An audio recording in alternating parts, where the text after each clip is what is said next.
All right, welcome everyone. We're Semblance of Sanity. I'm Caleb. I'm Jacob. And we're here for Legend of the Galactic Heroes, episode 11. And oh boy, we had elections and bombings and political maneuverings and setting up of datos. And so much. Yes. So much. Mm-hmm.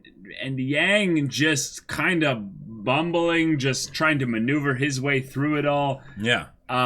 Like, in some ways, while he did do a good job of keeping himself mostly out of it, it is proof that he is not good at this kind of political intrigue maneuvering. He is being used constantly. Oh, yeah. And big development is based on this whole sequence of events because, in a lot of ways of him, Jessica is now going to be a huge political factor within the Free Planets Alliance, which is quite interesting because that election also wouldn't have been one where she would have won probably if not for the sequence of events that led to her even wanting to run in the first place, which led to this movement of a peace faction within the Alliance being so strong.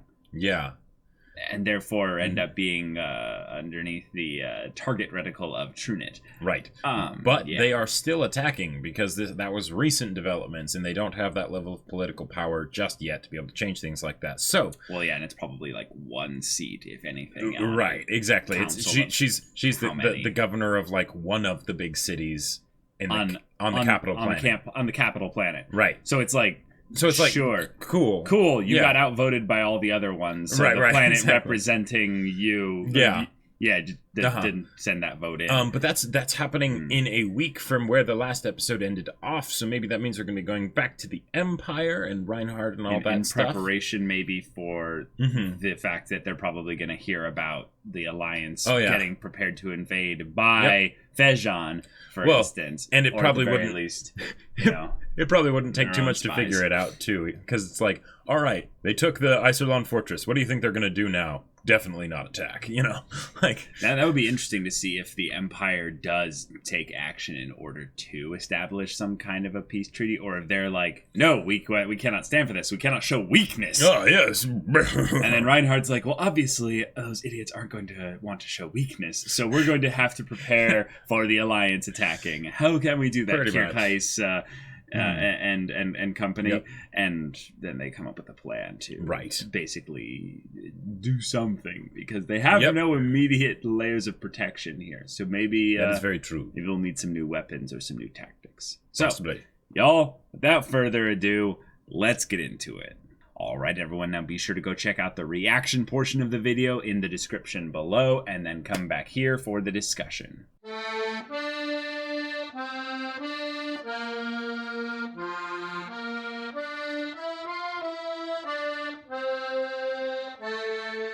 Okay, all right. Yeah, we've got ourselves a little bit more evidence of the decadence within the Empire being showcased through people that their biggest problem that they have is that, you know, someone else out there just stole their favorite spot to sit, basically. Yeah, and pretty much. That's... Okay. Wow. All right. And that's something that basically the entire court will bend around backward to make sure that the narrative is put out exactly the way that the Imperial Majesty, the Kaiser, wants it to be. And that her untimely sudden illness. Yes. So sad. Yeah. At age of 32, you know? Nothing that could be done, you know? Yeah. So sudden. So quick. Yep. It is...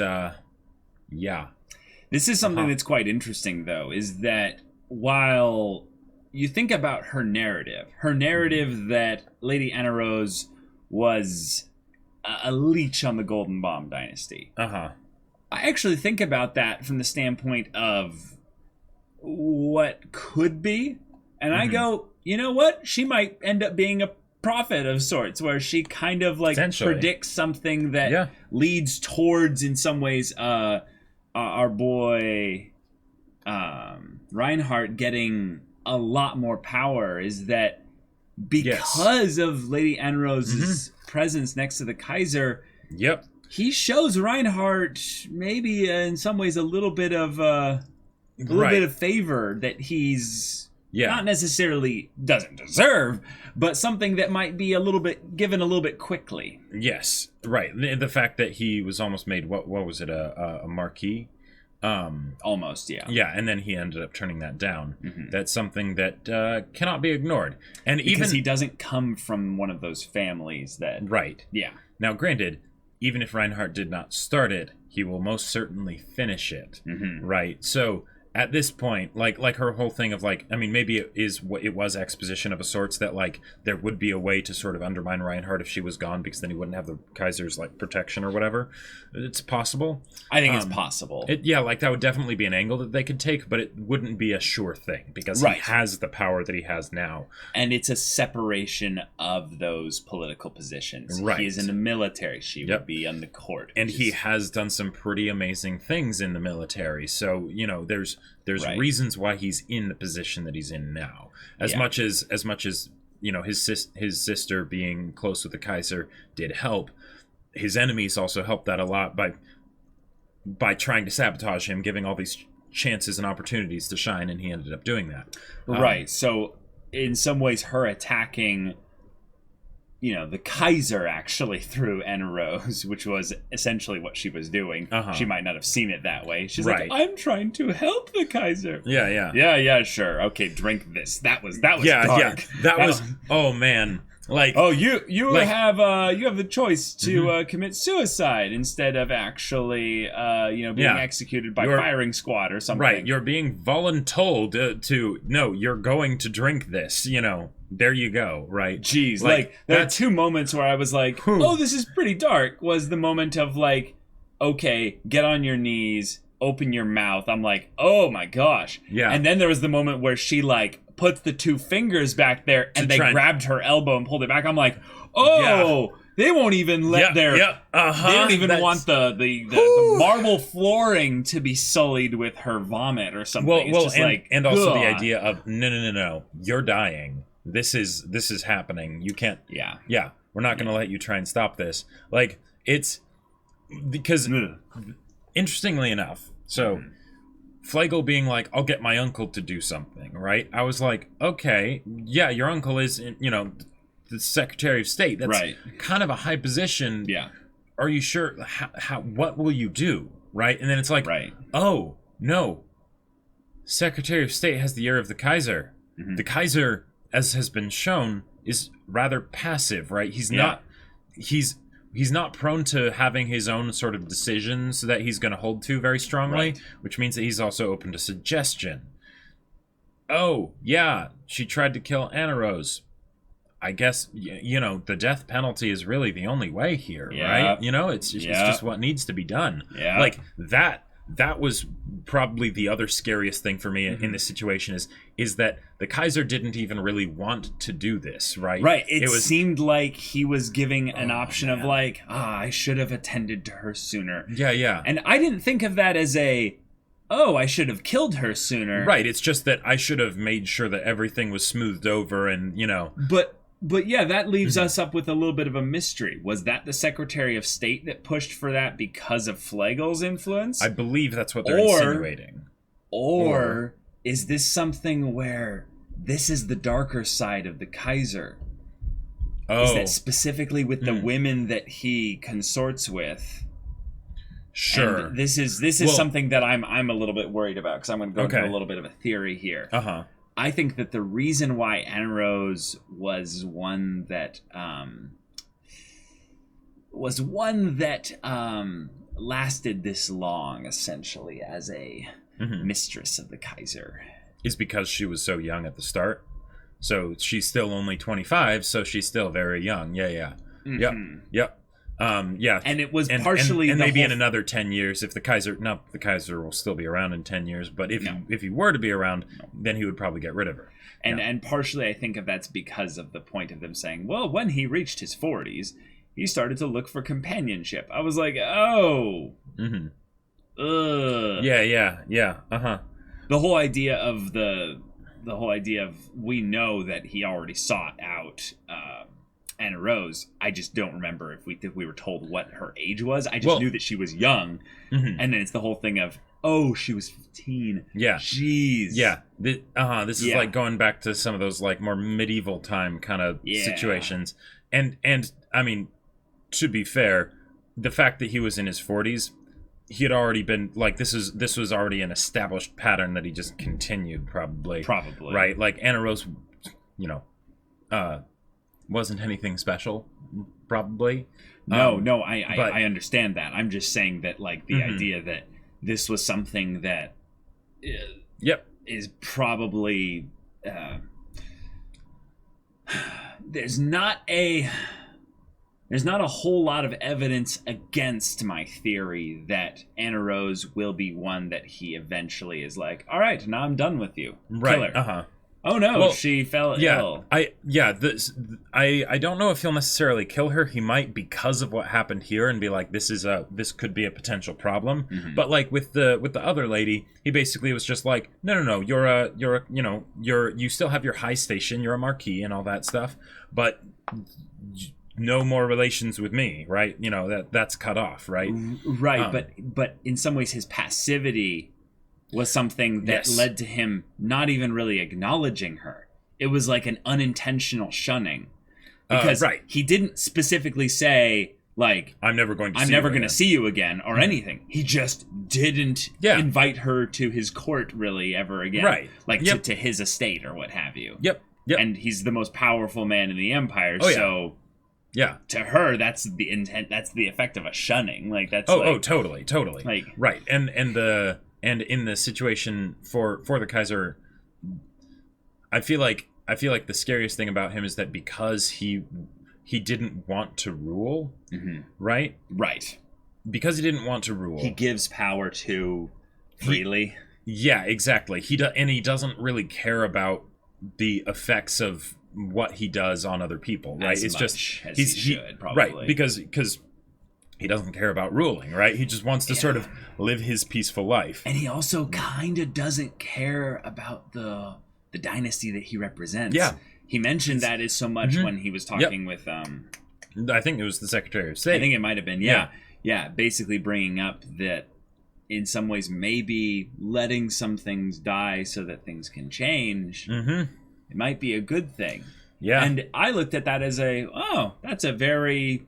selfless, I would say, perspective to have because you're the leader. Yeah, you're the leader, so you'll be the first to die as part of the old dynasty. Yep. But I am particularly excited for one other thing, though, and this is that I think that one of the best things about having an enemy so boldly and rashly come at you in a specific way is that it can call you up to an area of, I would say competence or what have you that you weren't previously prepared for. Okay. So I think Annerose specifically surviving this whole instance, and we always knew she was a pretty tough girl as far as things went. I mean, she was handling the most powerful man in the Empire just fine. And for 10 years. For 10 years. When she was 15. When she was, started, of course, from 15 onward. Yeah. I am actually, like, curious to know what kind of things does she actually pull on the ear of the Kaiser and make him do, given that he is such a passive guy. Well, maybe... And... potentially actually do things that have galactic consequences. Right. Well, like she probably did help get Reinhardt established. Yes. Right. Probably. But I almost get the feeling that she isn't really that she doesn't pull on those strings probably very often, and maybe that's why he likes her so much. Because the Kaiser could have anybody, right? Like originally when they established this for Annerose, I thought it was something where she was one of 5, right? Yeah, well, she could have been one of many concubines, or right, what have and not you. one of 5 like in total over the course of time, but one of 5 like currently, right? At the same time. At the same time, right? Yeah. And that she was just his favorite for some reason. Right. Now it seems that she's more of like the only one right now, which might be that there's others, but they're so not worth mentioning because Annerose is such a favorite, right? You know, that's also a possibility. But given how this went down, probably not. But like, because I feel like the Kaiser just doesn't want to deal with matters of state almost at all, and that's one of the reasons why the Secretary of State is so powerful, right? Because he has the ear of the Kaiser, and he's the second in command essentially, right? He can run things for the Kaiser, and the Kaiser is very grateful to him when he does, right? Yeah. Because then he can just be in his flower gardens and whatnot. Yeah. So, yeah, I don't know. Yeah, my reason for this, for this specifically, is because I think if we're going to have Annerose be an important character, meaning she has agency and multi-dimensional aspects to her, which not she just already sort of has. the princess that's also, I mean, not just that, and like the Kirheis brother sister thing with Reinhard and Kirheis also, because in some ways I think she sees Kirheis as like her little brother. Exactly. Maybe not now. I mean, but she was abducted from her family at 15 by a really powerful man that she can potentially, at the very least, do things too. So I think that we're gonna have a moment at some point where Benemunde, people are gonna be like, "Holy shit, she was right." Because I think Reinhardt, his destiny is to come to power in the Empire. Definitely. In order to do that, the Kaiser must die. Yes. He cannot be alive. Yes. Who would it be the easiest right now to kill the Kaiser? Okay, yes. I'm just saying, like, yes, but this is okay. Here's the thing, this is just reminding us in some ways how scorned one of the Kaiser's women can feel and do things that could have galactic ramifications. So yes, here I'll play devil's advocate a bit, but then also I think there are some points where I kind of agree with you that that could happen. Yeah. So okay. Yeah. Devil's advocate first. Annerose is too sweet. Well, that's also the lack of characterization we got for her. Well, yes, but I'm with you. I'm going to keep going. But the fact that she has stayed like that, even because there's when stuff isn't happening to her, cool, right? But when stuff is happening to her, the fact that she, has been doing this for 10 years and she's still like, this like trying to make sure that everything's smoothed over, and that she, told Reinhardt, please, like forgive her, like, don't hold a grudge over this and all that stuff. I think that does say a lot about her character, even if it's something that's very sort of basic and straightforward so far, and that doesn't necessarily distinguish her from that archetype, right? Now, one of the things that I am really waiting to see is where Reinhardt's lust for power maybe brings some distance and division between him and the people that he's closest to. Okay. In this episode, I feel like they kind of started to add a bit more of fuel to the fire with the idea of the fact that Oberstein was able to figure out the whole thing of like, I know who's behind this, right? Well, and he had no evidence, but he was basing it on the same ways. Right, he had no evidence, but the thing is, he was able to provide an answer when Kirheis wasn't.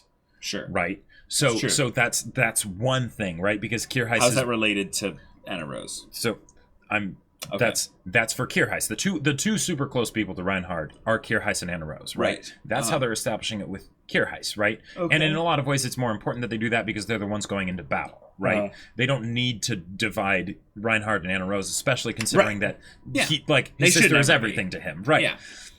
But what if there was something where he needed to ask Annerose to kill the Kaiser for him? Like, I don't think he would ever do that. Like if he ever did have to do that, he'd already lost because he's so desperate at that point. Yeah, I don't think that'll happen. Yeah, probably not. I think that the biggest thing that would happen is if Annerose realizes how strong and powerful and influential Reinhardt has become, that she goes, "What are your intentions?" And she has to ask him seriously. Okay. And she goes, "Sure. we're family, right? Like, what is your goal here? Sure. You can tell me these kinds of things. And I think he might end up having a moment where he has to decide, I keep certain things secret from my sister. Right, so that she doesn't worry and all that stuff. That would cause division. But in the same breath, let me think about it this way. She's the older sister. I don't think she tells Reinhardt everything either.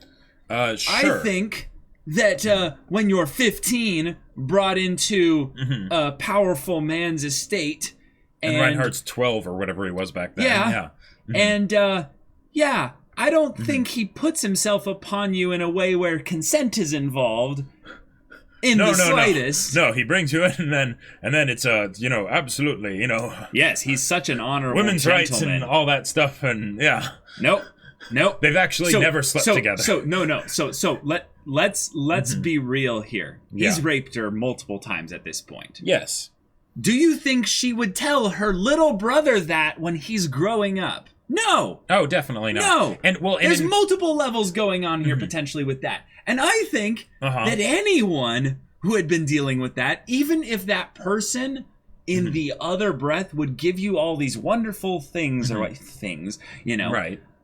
Okay, do you think you would harbor just like a little bit of resentment still? A little bit of definitely. like... Well, and okay, I'll bet that she had so little power in this situation that it wasn't even a situation of her being able to refuse the king in the moment. But when she was grabbed by the people, they were saying, now, here's the thing. If you ever resist the king's advances, right, you are going to be compliant. And if you ever don't, right, if there's ever any hint of that, if we ever hear of any hint of that, you will disappear. Yeah, of course. She should be terrified coming in as a 15-year-old. I'm saying that all those things would provide psychological factors where maybe she's either turned into the dove where she's like, I am just the sweetest person and I don't cause any problems for anyone because... And that's how I survive. That's how I survive. Or she's like, I am a dove on the outside and on the inside... I am just waiting. I am waiting. And I would say that is potentially just something we can glean from Benemunde, is that the whole act of being with the most powerful man in that respect, we don't know how long Benemunde was with... did they say actually how long she had been... I don't think so. Okay, what... it says, for a time, the lovely Marquis Benemunde monopolized his favors. Right. They did not say...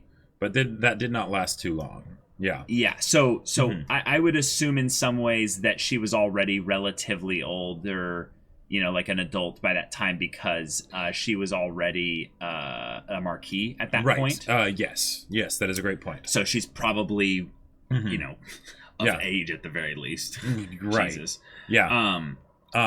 So I would guess in some ways maybe it's more of a thing of where it's again another powerful man in a position of authority within this system, so he just decided that she would be with him in the same way. I mean, probably eventually, but I wouldn't be surprised if it was something where she was specifically putting herself in that path because it's power, right? Like she's one of the people of the court. Yeah, but I again, just with the amount of power that the Kaiser would have, I would never assume that, in the same way that Benemunde kind of ridiculously is like, oh, it's that woman. It's that woman. I'm like, I don't think Benemunde had almost anywhere near more kind of influence in the situation just because she was a marquis. Because it might have been a thing of where she was happy to have the Kaiser's kind of thing that because of the power, right? I guess it was the statement that said that she monopolized his favor. Where the idea that there were probably other women of the court that were in a similar situation, right? And she managed to basically, stay on top of everyone else. Seize the means of favors production. Yes, exactly. Right. Yeah, exactly. Yeah. As far as the thing of Annerose, though, I think I feel like her having that duality of being on the inside the lion kind of a thing is maybe a bit too extreme for currently, but I think that there could definitely be a thing where if she thought that Reinhardt was in danger from the Kaiser or from other people, right? If she got wind of that, and that's probably why Reinhardt would keep that from her, then she could try and do something to help him. Yeah, that aspect is more of what I'm talking about. Okay. Is the aspect that she is the oldest sibling, and the oldest sibling usually ends up with a protector's kind of complex. Yeah. And this is every bit of reason. I just can't believe I didn't really think about it, because I didn't really think in my head about the age of the Kaiser and the age of Annerose, and then also the power dynamic situation. I'm like, oh, of course, this was something where she was extremely taken advantage of. Oh, yeah. Screwed up from the beginning. Yeah. So my thought is, what does that do for a character that is probably going to be, at the very least, around for a good portion of time in the story? How do you get more out of this character in a way that doesn't just leave her as the dove and I am? Yeah. Well, in a lot of ways, I feel like the fact that she's stayed around for 10 years. I mean, granted, she has the Kaiser's attention, right? So she's protected in that sense. But... And he's a passive, lazy fart. So right, exactly. In some ways, I think it might be just that it's too exhausting to go outside and look around. Well, I mean, as well. He has people for that. When the way they talked about it, I don't think he even found her. Oh, no. They specifically say that he saw. No, they specifically say... No, an Imperial staff member saw. Yeah. He didn't even see her. Yeah. Someone else, he probably just told people, I want a girl, get someone that looks about like this, is about this age, whatever, and they just went out and they found her, right? The idea that even this person he's been doing this for a while, right? Jeez. Well, and the fact is that he's used to having people serve up everything to him without really question, right? Because he's the Kaiser. He just thinks that, whatever I want, they'll get me, right? Well, yeah, and they also said that this was something that they did that characterized him a little bit differently from previous Kaisers, is that the 36th Kaiser, he is the 36th Kaiser, he succeeded the throne at 29. With no interest in politics, he enthusiastically threw himself in the pursuit of pleasure. So he's been just sleeping around and, just doing his whatever. On, So, for 11 years, or 15. At the very least. Yeah, or 15 or so. He had been doing this. Then when he reaches his mid-40s, they say he sought beautiful companionship, which in some ways I see that to be he's finally being monogamous a little bit. Sure. Yeah. He's like, yes. So, he wants the one person for 10 years or so. Right, yes. Yeah. Right. And then went from Benemunde to Annerose. Right. And that's been the last 10 years. So this guy's approaching, his, maybe mid-60s at this point, I would say. Probably something like that, 60 to or mid-60s, somewhere around there. Yeah. But, Flagle manipulated Benemunde. Benemunde is dead. Yep. The Secretary of State felt probably very annoyed of having to deal with this whole situation. He's just like... In some ways, I actually have a lot of hope for the Secretary of State being someone that ends up on Reinhardt's side. Oh, really? Being someone that's like, I have watched the corruption and the decadence of this dynasty be just absolutely ruined by the Kaiser, and him maybe in 3 years' time or what have you, once things get really bad, where he's like, we need change for sure. Yeah, the thing that he would have to overcome is that since the Kaiser is so passive, he is essentially the most powerful person in the Empire right now. Right? Yes. So he would have to be willing to give that up. Now maybe he'll reach a situation where he knows that he can't keep it, and he's practical enough. Like he's old, right? He's been around, so he knows this is how things work. You're the young upstart. I don't want to get in your way, right? Allow me to, and then, he sort of comes over to his side, is like, let me help you. I can, I could really be helpful to you. Yeah, his ego will probably be the thing that, if anything, leads to his demise when Reinhardt starts to take over. Yeah. That's a good point. In some ways, because he has so much power, would that corrupt him to the point where he doesn't see, from the Kaiser's perspective, that a change of sorts is definitely needed. And maybe that's why, is that the Kaiser, the one positive side to the Kaiser is that he doesn't want power, right? He certainly uses it, but he doesn't try to hold on to it. It's more like he doesn't care about politics, and that's a very specific kind of power. Sure, he doesn't want responsibility. Yeah, there we go. There we go. That's yeah. Because he does care about the Empire. It feels like philosophy-wise. He's actually thinking about what is actually necessary for the Empire to survive. What's best in the long run for the Empire, right? And maybe what it is he's like, I'm an idiot. If I do things politically or what have you, I'm going to screw it up. Sure. So in some ways, I kind of the best thing I can do is leave it to people that know what they're doing. Yeah. That might be what he's thought about here, is that he's actually probably one of the more humble political people in the Empire. He was with his two brothers. Now, because there's a few things to think about. One, his two brothers were vying for the throne. Right. Now, we know that at least one was, but they saw their other brother as being enough competition that they set them up. So they competed against each other. Right. And ended up basically Yeah. And he was the youngest, so he just saw all this happen, and he's like, oh, wow, that's,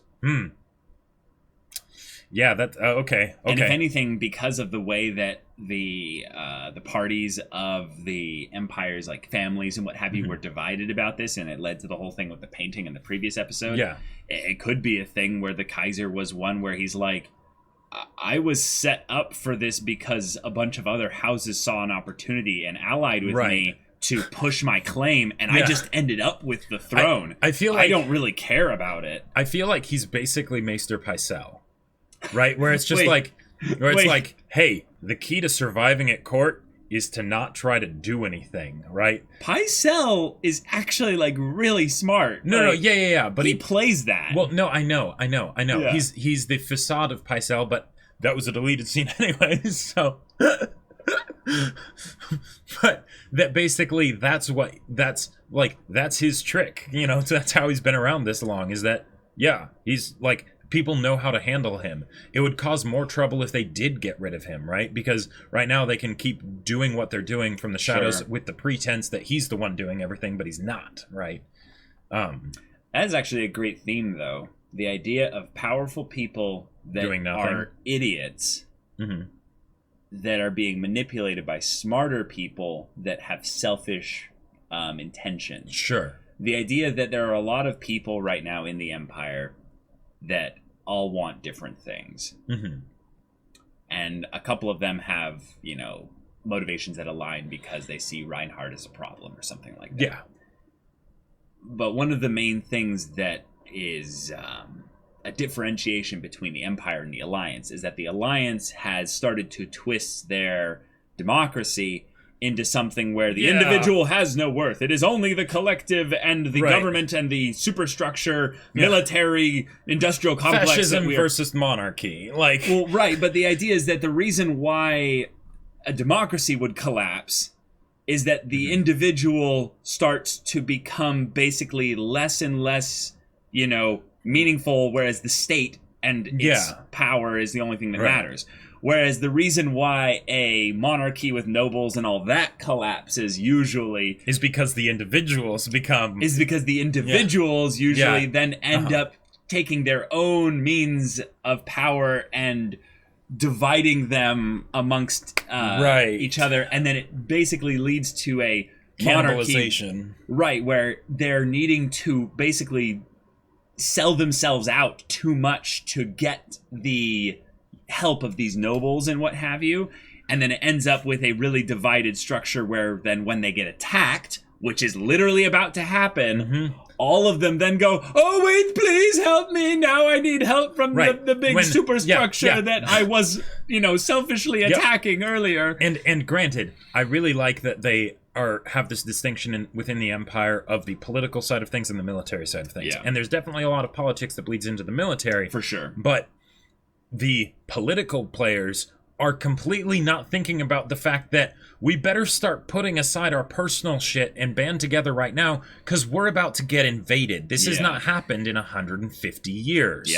right? We've had the choke point for forever. That's all about to change, right? Whereas the military people, well, the fact that we didn't see them this episode, and they were busy taking care of that. They're like, this is a problem. This is a problem. This is bad. We're working on that. In some ways, they're not thinking about the Alliance attacking. They're like, no, we're going to solve the choke point problem, and we're going to solve it quickly. Right. Like, yeah, exactly. So we don't get invaded. So, yeah, exactly. You know, it's stop the punch by, you know, pushing on their elbow, you know? Right. We're going to basically, like end up with a situation where the Alliance fleet will have like entered Imperial space, and the Imperial fleet is come like right going behind them. Yeah. And they take the Isolon Fortress, and they're like, yeah. In a lot of ways, no. You know?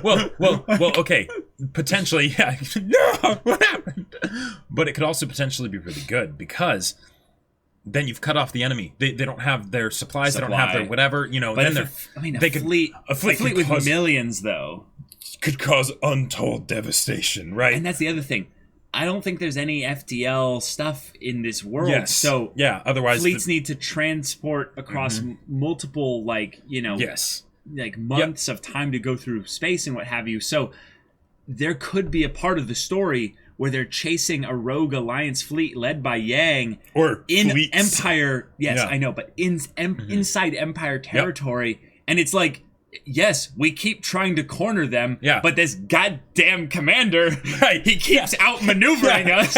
Yeah. And we're like trying to get him. Ooh, and that could be a great way to do sort of a microcosm of the earlier parts of the show. Sure. Where let's say it's like, okay, because there's the fleets that like maybe one We're going off of theories of theories. No, right I know, now, right? I know. But like, but this is the last thing. But what if the Alliance invades and it's like 75,000 ships, like something ridiculous, where they have tons of people that are like, you know, just huge, ridiculous amounts, right? Yang's not even enough. You have to have like tons of other people. Exactly, tons of people. Yeah. They managed to take the Empire takes back Isolon Fortress, so now that they're captured in there. Now they're in a situation where basically it's a survival and take out as much as we can, and maybe take back Isolon Fortress, do all these things, see what we can do. That doesn't seem like Yang though. That doesn't seem like Yang. But it can be a situation where then Yang is propelled further into the spotlight, because now it's another situation where as the people that are in command start to, and maybe they're still really competent, but they start to make mistakes and their numbers start to dwindle, 75 to 60 to, you know, 45 to, you know, whatever. And then it's like, okay, this isn't working. And then Yang starts to turn things around, and then, you know, Well, what I like the idea is that when I've played RTSs, one of the funniest things is when you basically find that chink in their defenses. And usually the way not so smart players play RTSs is they put a hard line, like a Maginot line of defenses around the perimeter, and then they got this soft, squishy, gooey center that's so easy to just decimate. If you ever get through that outer line, it doesn't matter, because even if they kill like 20% of your forces just getting through the line, once you're through the line, that remaining 80% can do whatever it wants, or even 60%, right? Yeah. It's just all right. Have a heyday. And then you send them into 3 groups. Yep. And then those 3 groups each become 2 groups each, and then it becomes like 6 things just going around. And they're like, stop doing this. And then maybe they kill all of you, but by that time you've just cleaned them out completely. Yeah, but in a war where we are so much debating the value of war, what is it good for, and what have you? Yeah. Yang going around raising planets doesn't seem like him. And let me tell you this. This is probably something I'm like certain is going to happen. Yang is going to at some point be surrounding a planet of the Empire with extreme import. Yeah. And he's going to hold it hostage and basically be like, y'all better not attack our fleet. I don't want to do this. Right. But if you do, this group of fleet would just unleash hell upon this planet. What does a planet do against a fleet? They can't do anything. Nothing. You just hope and pray. Yeah, and go underground, maybe. Yeah, maybe. Maybe. Yeah, I think you would actually probably have that for the important people. Yeah. But for the average folk, no. And then what does Reinhardt do? Reinhardt looks at this and goes, you're all going to die. You'd really do that? And promise? You can get rid of a lot of my enemies just like that? Yeah. Like, it's a situation where Yang will get probably called on his bluff, and will have to, in some ways, eviscerate that part of himself that is an objector to war, and then becomes, in some ways, one of the most, like... I don't think he'll go full war criminal. No, but like... But I think then... he will be like, I can't do it then. Well, the victors dictate who the war criminals are. Well, yeah, but also specifically, that could be a moment where his subordinates are like, you have to do it. at the very least, it'll give us an opportunity to get away. Or even his superiors. Well, yeah. But I'm assuming at this point, he's the Yang has very few superiors at this point. Or those people are on intercoms like right. light years away. Sure. So, anyway. Yeah. Anyways, lots of predictions upon predictions. I didn't expect it going on for this one here. Yeah. This was an episode's reaction. Not exactly connected to a lot of the stuff we ended up talking about, but oh boy. But yeah, we're going to have to be dealing with Empire and Alliance military situations regarding the Isilon and also the Alliance invasion. So, y'all, if you want to see that next episode's reaction discussion right now, go check out the link in the description below for our Patreon. You can get on early access there. You can watch full-length timer reactions there, and all this comes with Discord access. So you can chat with us in the community there about this show, about anime in general, and you can also talk with Jake about the sci-fi novel that he wrote. That's right. I wrote a sci-fi novel. It's called Battle Lines. It's really awesome, and it's available for purchase on Amazon. Link in the description down below. It's in both hardback and ebook. Go check it out. Yeah, so if any of that interests you, we'll see you there. But until then, we're Semblance of Sanity. I'm Caleb. I'm Jacob. And we'll see you all next time.